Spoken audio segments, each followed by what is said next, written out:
दोस्तों जय सिया राम। आज एक बहुत खास दिन है। आज भारत के विश्व के बहुत ही मकबूल, मशरूफ, मारूफ और ख्याति लब्ध शायर जनाब 91 वर्षीय बशीर बद्र साहब का इंतकाल हो गया है। बहुत ही अपूर्णीय क्षति है निश्चित तौर पे, परंतु ऐसा कहा जाता है कि कोई व्यक्ति, कोई शख्स, कोई हजरत, कोई जनाब, कोई भी व्यक्ति इस संसार से चला जाए उसकी आलोचना नहीं करनी चाहिए, परंतु क्षमा चाहता हूं एक बतौर समीक्षक के, बतौर आलोचक के, बतौर साहित्य के विश्लेषक के, वो चाहे हिंदी का क्षेत्र हो, उर्दू का क्षेत्र हो या कोई भी साहित्य का, अदब का क्षेत्र हो, तो यह आवश्यक हो जाता है एक सत्य के पथिक के लिए, एक सत्य के राह के लिए, एक सत्य के अन्वेषणकर्ता के लिए, एक वैज्ञानिक के लिए यह आवश्यक हो जाता है कि वह सत्य के सिद्धांतों का ही प्रतिपादन करने का प्रयास करे, जबकि भविष्य को दृष्टिगत रखते हुए ऐसा करना हो। हम पाते हैं 2-3 शेरों के ऊपर हम जिक्र करेंगे जनाब बशीर बद्र साहब का, कुछ उनका आलोचनात्मक विश्लेषण करेंगे। बशीर साहब ने एक शेर लिखा जिसको जगजीत सिंह साहब ने अपने गजल में गाया भी।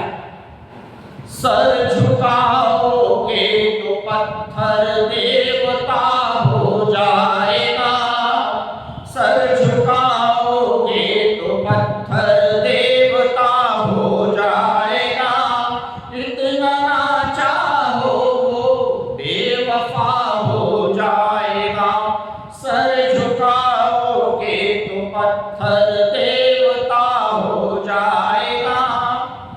यहाँ हमें गौर करना होगा कि वे हैं तो शायर, परंतु अपने दीन का जिसके बैकग्राउंड में वे आते हैं उसी के फलसफे को यहाँ प्रतिपादित करने का प्रयास कर रहे हैं कि एक पत्थर देवता हो जाएगा अगर उसके समक्ष आपने सर झुका दिया। क्षमा प्रार्थी हूं, वे 91 वर्ष भूधरा पर रहे, परंतु 125 वर्ष इस वसुंधरा को ज्ञान के दीप से प्रज्वलित करने वाले आज भी, और सनातन जिनका सिद्धांत रहा, ऐसे गोस्वामी तुलसीदास जी महाराज ने अपने ग्रंथ श्री रामचरितमानस को भगवान राम जी का वाङ्मय स्वरूप है, उसके अयोध्या कांड में स्पष्ट आप पाएंगे।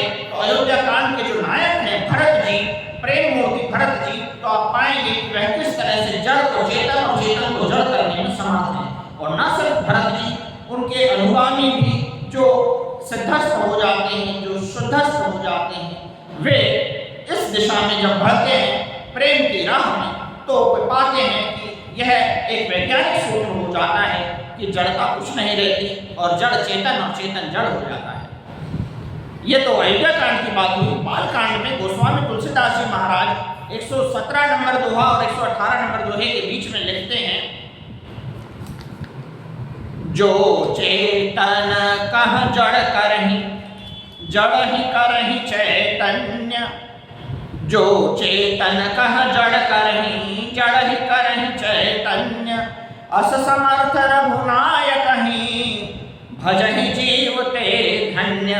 गोस्वामी जी कहते हैं भगवान राम को भजने वाला व्यक्ति, उनका नाम जप करने वाला, उनका मंत्र जप करने वाला, उनके दिखाए पथ पर चलने वाला पथिक, साधक, शुद्ध सिद्ध, संत, साधु, वह इस स्थिति को प्राप्त कर लेता है। इस वैज्ञानिक सिद्धांत को अनुभव में उसके आ जाता है, अनुभूत कर लेता है कि किस तरह से भगवान राम इतने समर्थ हैं कि वे जड़ को चेतन और चेतन को जड़ कर देते हैं। हम जानते हैं बशीर बद्र साहब याददाश्त भूलने की बीमारी से ग्रसित थे आखिरी समय। श्री रामचरितमानस जी में भगवान राम ऐसा करने में समर्थ हैं, और एक वैज्ञानिक के तौर पर, एक शोधक, एक साधक के तौर पर जब आप खोज करते हैं तो पाते हैं ऐसा होता है, ऐसा किया जा सकता है। वहाँ प्रयास ये है कि मूर्ति के समक्ष हमारी भीतर की जड़ता समाप्त हो जाए, इसलिए हम उनके समक्ष शीश झुकाते हैं। हमारी जड़ता समाप्त होकर के हमारे अंदर चैतन्यता का प्रस्फुरण हो, स्फुरण हो, और हम प्रदीप्त हो सके प्रकाशमय, जिसे हम आत्मानुभूति, स्वानुभूति, प्रत्यक्षानुभूति या अंग्रेजी में एनलाइटनमेंट कहते हैं, या उर्दू में भी कहें कुरान शरीफ के शब्दों में तो जिसे वही कहते हैं, वहां तक पहुंचना हो तो यह एक सनातन मार्ग है मूर्ति पूजा का, बुत परस्ती का। तो क्षमा चाहता हूं, वे आगे भी अनुभव कर सकेंगे क्योंकि भारत सनातन जागृत राष्ट्र है। एक और अन्य का हम जिक्र करें तो एक धर्मनिरपेक्षता नामक एक सरकारी स्थिति भारत में रही है पिछले 70 वर्षों से, 75 वर्षों से। तो उनका प्रयास ये रहता है कि जो भी कवि, साहित्यकार हो या शायर हो, वे उनसे मुतासिर हो, प्रभावित हो। सरकार जिस तरह का चाहे कवि या शायर उस तरह का लिखे। ऐसा हुआ भी, बशीर साहब ने भी ऐसा लिखा जब उनसे कहा गया कि आपको कुछ इल्म को, तलबा को प्रोत्साहित करने के लिए, पढ़ाई लिखाई को प्रोत्साहित करने के लिए कुछ लिखना है। तो उन्होंने लिखा अ आ इ ई को पहचानो, अलिफ को पढ़ना सीखो। अ आ इ ई को पहचानो, अलिफ को पढ़ना सीखो। का खा गा घा को हथियार बनाकर लड़ना सीखो। पढ़ना लिखना सीखो मेहनत करने वालों, पढ़ना लिखना सीखो धूप में मरने वालों। क्षमा चाहता हूं बशीर साहब, आपसे बहुत पूर्व भारतवर्ष में महर्षि अरविंद हो चुके हैं।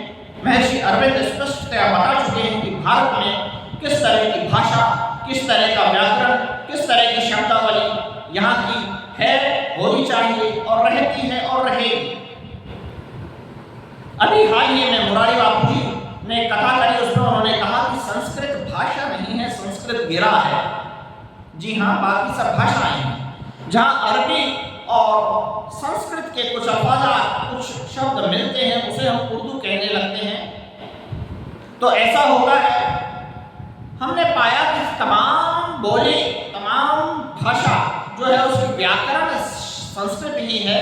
संस्कृत में रूप जिस तरह से चलते हैं, अहम, आवाम, वयम का, उसी पर आधारित मैं, हम, तुम, ये भाषा, ये बोलने का तरीका इस्तेमाल किया जाता है, बोलने और समझने का। फिर हम चाहे लाख कहते रहें कि हम किसी और ज़बान में, किसी अरबी में अथवा अन्य किसी में बात कर रहे हैं, परंतु उसकी व्याकरण संस्कृत पर ही अवलंबित, आधारित रहती है। तो महर्षि अरविंद स्पष्ट कहते हैं, भारत में हमेशा संस्कृत पर आधारित व्याकरण और भाषा और शब्दावली चलेगी, चलनी चाहिए। उसी में हमारा सारा ज्ञान उसी के अंदर समाहित है। तो यहाँ पे गलत है। अलिफ जो है, अलिफ बेटे के जैसी चीज है, खे दागा ने जालड़े जैसे पूरा जो अल्फाबेट्स हैं अलिफ बे वाले, वे लिखने की लिपि मूल रूप से अरबी पर आधारित है और अरबी में बहुत सी सैद्धांतिक त्रुटियां हैं तुलनात्मक दृष्टि से संस्कृत की। पहली ही लें कि अलिफ में, अरबी में जो उच्चारण होता है अल्फाजात का, वो हलक से होता है, गले से, हलक से। और सनातन धर्म का जो मूल सिद्धांत है कि भगवान शंकर जो हैं, शिवलिंग के रूप में निराकार स्वरूप जो भगवान का विद्यमान है, वह हमारे शरीर के भीतर नीचे के भाग में, जहां हमारा अहंकार ना हो, वहां पर व्याप्त रहते हैं। तो हमारी शब्दावली, हमारी व्याकरण हलक के ऊपर निर्भर नहीं करती, वह निर्भर करती है उस व्याकरण के ऊपर जिसका प्रस्फुरण भगवान शंकर के डमरू के निनाद से होता है। तो हम पाते हैं कि अलिफ की लिपि भारत में नहीं चलती, न चलनी चाहिए। यहाँ पर हम निश्चित तौर पर अरविंद जी कहते हैं कि कुछ उर्दू के अच्छे आवश्यक शब्दों का इस्तेमाल हमारी भाषा को समृद्ध करने में करते हैं, करना चाहिए, करेंगे भी, लेकिन लिखेंगे नहीं, क्योंकि व्याकरण और शब्दावली और अक्षरों का विज्ञान और उसकी समृद्धता जितनी संस्कृत में है उतनी अन्यत्र कहीं नहीं। ये अनुभूत है। 125 वर्षीय गोस्वामी तुलसीदास जी महाराज ने सिद्ध कर रखा है। आए उनका एक बहुत प्रसिद्ध शेर, उसके ऊपर चर्चा करें।